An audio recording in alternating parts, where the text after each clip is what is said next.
mo tún wá rí fresh nǹkan kan wá sọ́kàn mi wípé kàbára wa sọ̀rọ̀.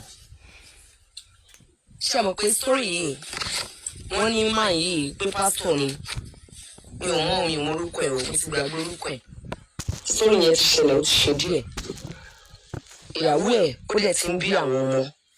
Ṣé mọ̀ pé ọkọ pásítọ̀ Mrs. níyàwó definitely tọ́lọ́ bá ti pe ọkọ Ọlọ́run ti pe ìyàwó nìyẹn.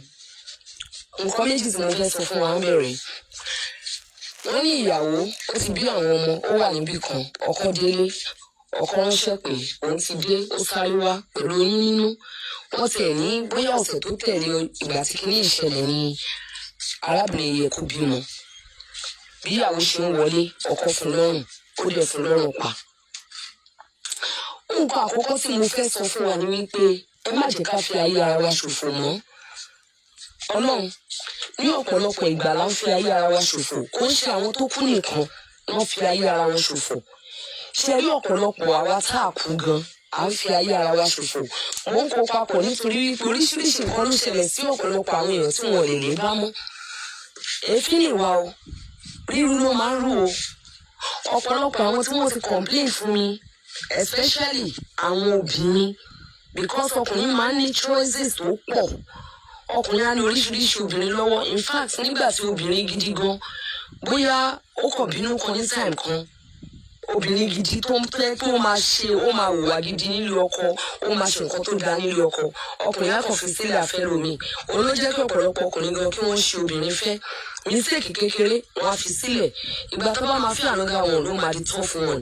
But obìnrin lọ́pọ̀lọpọ̀ ìgbà kí n máa ní choices tó pọ̀ especially àwọn obìnrin tó bá kọ́ nílé tó gbẹ̀kọ́ àwọn obìnrin tó ń ran kankan ọkọ mi ló máa disvirgin mi àwọn obìnrin I can't date two people at a time. Honestly, it is good, but it is not really a good idea. Ó máa ń waste time obìnrin. Tí wọ́n pẹ́ nígbà tó obìnrin ṣì ti fall in love tó ń pẹ́ tẹ̀ lọ́kùnrin kan ṣoṣoṣo, a máa misbehave, a máa farada. By the time tó máa ń wò pé aṣọ́kùnrin ti ṣe ọjọ́ ti ń lọ, àti sáré grab ẹlòmíì ó máa dọ̀ràn nítorí wípé kò sí nínú ẹ̀jẹ̀. Ẹ rí wípé àwọn obìnrin tó máa ń gbẹ́mọ ọkùnrin oríṣiríṣi pẹ́pẹ́pẹ́pẹ́ most of them no man good choice because wọ́n ti níbi 5, 6, 7, 8, 9, 10 lọ́wọ́ the best ni wọ́n máa mú. Òun ni ìyá òṣè kí n jẹ àwọn obìnrin tó máa ń ṣèranù dáadáa. Ìyá máa ń jẹ obìnrin tó ń ṣèranù pọ̀. Bẹ́ẹ̀ ni ọ̀pọ̀lọpọ̀ àwọn obìnrin tó dáa ìyá ń jẹ obìnrin tó kì í ṣèranù gan. But mi ò encourage anybody láti ṣèranù kó pé but àwọn obìnrin tó máa ń ṣèranù yẹn wọ́n yìí sì máa ń rọwọ́ mú lára àwọn ọkùnrin gidi. Èéfín lè wà nígbà tí o bá ń bí friend ọkùnrin tó like owó jù kò tọ́jú ẹ bó bá lówó lọ́wọ́ gan kì í ná tọwọ́ tiẹ̀ ló máa ń gbà ẹ̀yìn ó ti ní ọ̀kánjúà irú ọkùnrin bẹ́ẹ̀ ẹ tètè sá fún. Yàtọ̀ sí wípé èèyàn pààyàn gan ọ̀pọ̀lọpọ̀ àwọn ìwà tí ọ̀pọ̀lọpọ̀ àwa obìnrin ọ̀pọ̀lọpọ̀ àwa ọkùnrin nínú marriage tí gbogbo wa tá à ń báyìí nínú ilé ò lè sọ wípé ò rí èéfín ẹ̀. Bóyá obìnrin ni o wà á rí èéfín ìwà yẹn bóyá ọkùnrin ni kò sí kéèyàn kíìpù ìwà láyé kó kíìpù ìwà lódidi oṣù kan wà á rí ìwà ẹni tí ìwà àti ẹ̀rí jọ ń rìn ó máa mọ̀ wáyé. Kí ló ní táwọn fi ayé ara wa ṣòfò kalẹ̀ ṣe ń manage láti wọ inú irú ìwà yẹn lọ. Ẹlòmíì gá tún abandon ni wàá tún lọ sórí òkè wàá tún máa gbàdúrà Olúwa bá mi dá padà. Lẹ́ni tí ò lọ́ọ̀fẹ́ lẹ́ni tó jẹ́ pé ó lè kọjú sí ẹlẹ́ni kó switch lọ́la lẹ́ni tó lè dá ẹrù fún bí odidi ọdún kan táwa dé lọ́jọ́ kan tí wà ní àwọn bóyá ó tún ti dé tí wàá tún sáré lọ máa ṣe ẹ̀gúsí dídì. Irú eléyìí ń sìn tó pèrè ní pásítọ̀ ìyàwó ẹ̀ yóò gbọdọ̀ sọ wípé òun ò mọ̀ wípé kò kí ń ṣe Ọlọ́run ló pe ọkọ òun. Àwọn ìránṣẹ́ Ọlọ́run tọ́lọ́run ò pè ẹ jẹ́ kí n sọ kárátà wọn fún yín. Àkọ́kọ́ wọ́n máa fẹ́ràn owó gan-an gbogbo nǹkan láyé wọn donation ni mú wá àgbékalẹ̀ rẹ̀ àti pọ̀ jù. Ṣé rí àwọn ìránṣẹ́ Ọlọ́run ló máa ń ná ọrẹ àtìdámẹ́wàá ẹ rí irú wọ́n lè gbé ọrẹ bí oríṣiríṣi 40 kalẹ̀ nínú ìjọ. Kódà mo ti rí pásítọ̀ tó ń bu ìdámẹ́wàá mi ìmọ̀ pé wọ́n máa bu ìdámẹ́wàá kó máa sọ pé ìdámẹ́wàá yín ẹ máa fi sínú envelope ó kéré tán 2000 mi mọ̀ pé wọ́n máa ń bu ìdá mẹ́wàá. If you are a wife of a pastor tíyàwó ẹ tí ọkọ ẹ ń gbé irú ìgbésẹ̀ yẹn tètè sọ fún pé ò bá ṣiṣẹ́ ìránṣẹ́. It is what I can do. Máa sọ fún pé mi bá ṣiṣẹ́ ìránṣẹ́ because ó máa kó báyà á kó bá ọmọ. Mo padà sínú ayé àwọn kí ìránṣẹ́ Ọlọ́run tó lò ìyàwó ẹ̀ wọ́n ló lò ní. Tí ìránṣẹ́ Ọlọ́run ẹlòmíì fẹ́ pásítọ̀ on complain fáwọn àmú sọ̀rọ̀ nípa ẹ̀ o. Wàá máa sọ wípé pásítọ̀ ni ó ń ṣàgbèrè ó ń fẹ́wẹ́ obìnrin kan ẹjọ́ kí ni kí n ṣe.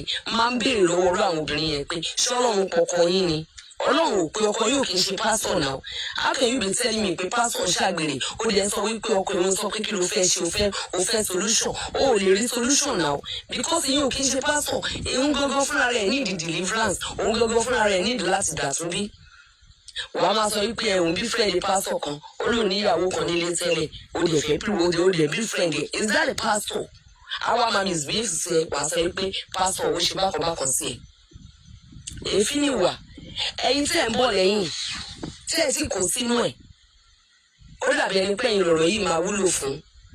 Tó o bá ń tẹ̀lé èèyàn kan tó bá ti rí àwọn ìwà tó jẹ́ wípé kò fògo fọ́lọ́run kò fògo fún ilé ayé èèyàn kò fògo fún ìlọsíwájú kò fògo fún ìfọ̀kànbalẹ̀ tètè cut relationship yẹn bó ti wulẹ̀ kó strong tó.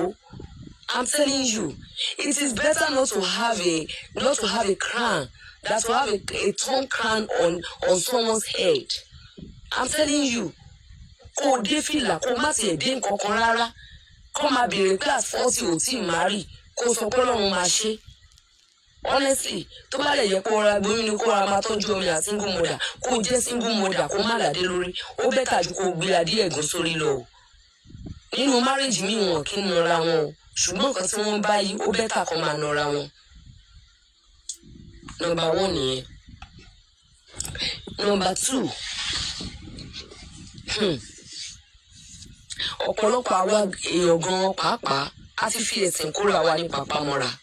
Ṣé àwọn pa fẹ̀sìn kóra wa ní papamọ́ra? Àjàgà tí ẹ̀sìn tó dìlé ọ̀pọ̀lọpọ̀ wa lórí àjàgà tó dìlé wa lórí tó dìlé ọ̀pọ̀lọpọ̀ ènìyàn lórí torí èmi ò sínú wọn.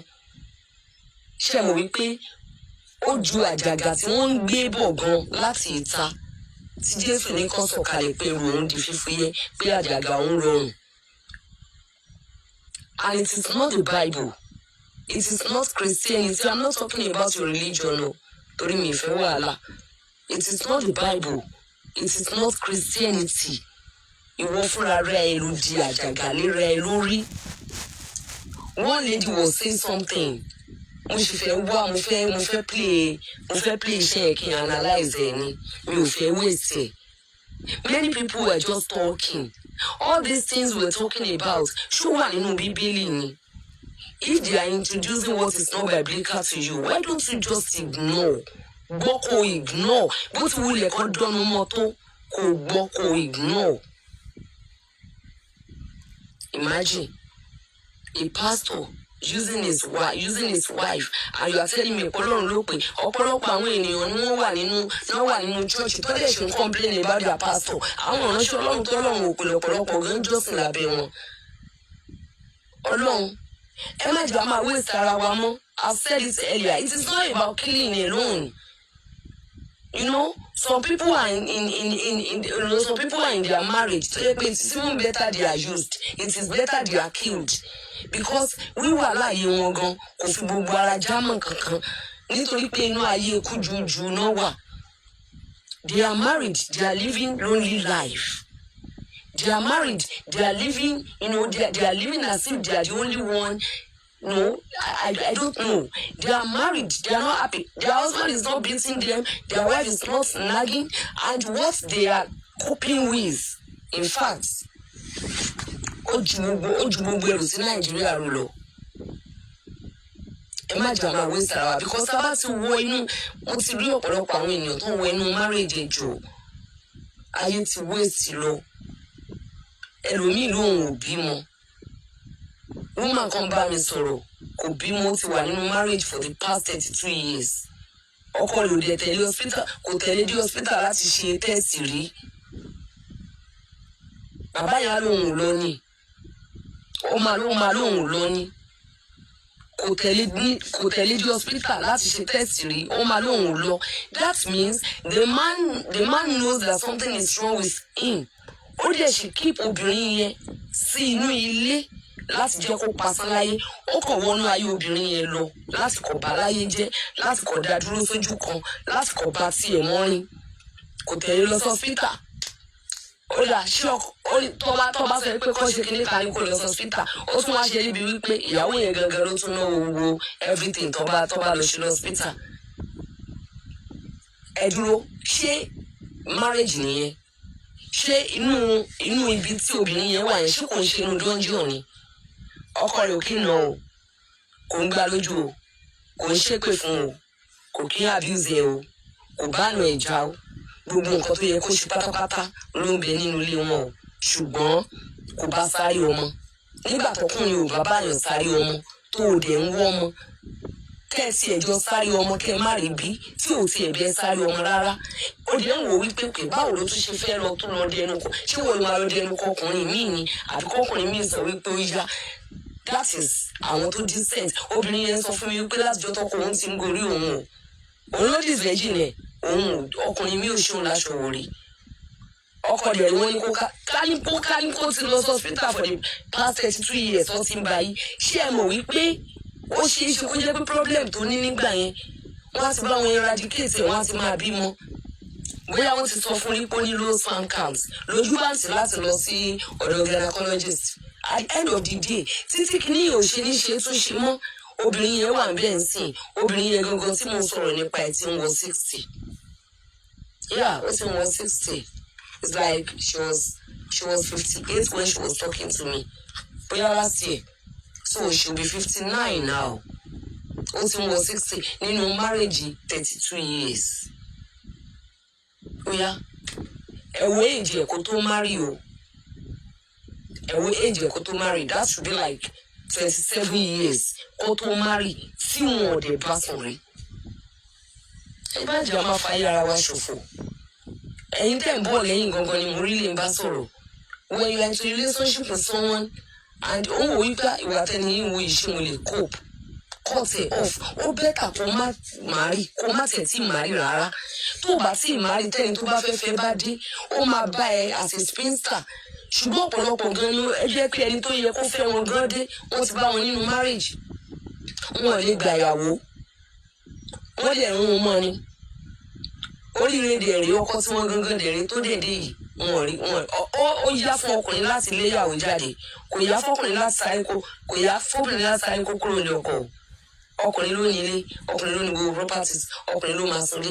Ó yá fún ọkùnrin láti sọ wípé mo ṣe ń jáde lọ yìí, má jẹ́ kí n bá ẹ nínú ilé mi mọ́. Àwa máa wò pé kí ni kò ń níbo ló ń fẹ́ kẹ́rù lọ, ta ló ń fẹ́ lọ bá. Ilé ọ̀rẹ́ mi nìkan ni mo sáré lọ, mo ṣá lọ bá sísá mi níbi tó yẹ kó tó bá ti ń pẹ́ bẹ̀. Wọn ò ní pẹ́ máa fẹ́ fọ̀rọ̀ ẹnu sọ̀ǹgó ẹ̀. Ṣùgbọ́n kò yá fún obìnrin láti sọ wípé pápápá lónìí mò ń jáde lọ mo fẹ́ lọ fọkùnrin mi. In fact tí obìnrin bá jáde kúrò nínú ilé ọkùnrin lénìí kí ilẹ̀ tó ṣú ọkùnrin lè gbéyàwó mi wọlé. Ṣebí kó lọ kó sọ pé lágbájá máa bọ̀ ní kó dẹ̀dẹ̀ ìyẹn láti róṣọ ọmọ yà ó lè má lọ mọ́. Ṣé bá ní márèjì tó yẹ pé wọ́n kàn lọ kí wọn náà ni wọn ò dé lọ mọ́ lọ́dẹ̀ dìyàwó. Ṣé obìnrin lè sáré ṣe bẹ́ẹ̀ kó kàn kúrò lé ọkọ lẹ́nìí kó dẹ̀ lọ bọ́kùnrin kọ́kùnrin míì dẹ̀ wọlé kó dẹ̀ má lọ mọ́. Ọlọ́run á ràn wá lọ́wọ́. Oh, King Oyindamola, I wanted to go to that woman today. Torí mò ń wò bóyá a ṣì máa rí sí owó yẹn, ọwọ́ mi ló ṣù wà mí tí fún un, mi gbọ́dọ̀ fún lẹ́yìn. Mi ní fún lẹ́yìn so Ọlọ́run fún mi ní strength lọ́la, mo busy gan lẹ́nu ọjọ́ mẹ́ta kí lọ́la Tuesday, I'm going to Lagos. I'm going to Lagos Tuesday, Wednesday, Thursday.